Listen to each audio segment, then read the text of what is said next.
అసలు ఇప్పటి వరకు మీరు ఎంతమందికి సహాయం చేశారు? అవి ఎలాంటి సహాయాలు చేశారు? ఇప్పటికీ నేనైతే నాకు 2 నియోజకవర్గాలే కానీ కాదు, 190 నియోజకవర్గాల్లో చాలామంది కాంగ్రెస్ పార్టీ లేనప్పుడు నేను ప్రతి ఒక్క అనాథాశ్రమంకి వెళ్తాను.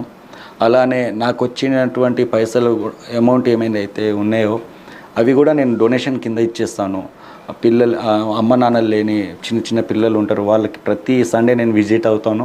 కానీ అక్కడ నాకు సోషల్ మీడియాలో నేను ఫోటో తీయించుకొని, ఎందుకంటే ఇదంతా ఎక్స్పోజింగ్లా ఉంటుంది కాబట్టి I don't want to go for that. And నేను ఒక్కటే అనుకున్నాను, ఈ పిల్లలే రేపు దేశానికి అవసరాలు కాబట్టి వాళ్ళు నన్ను గుర్తించుకుంటే చాలని చెప్పి నేను వాళ్ళకి చాలా సాయం చేసినాను. అనాథాశ్రమం మరియు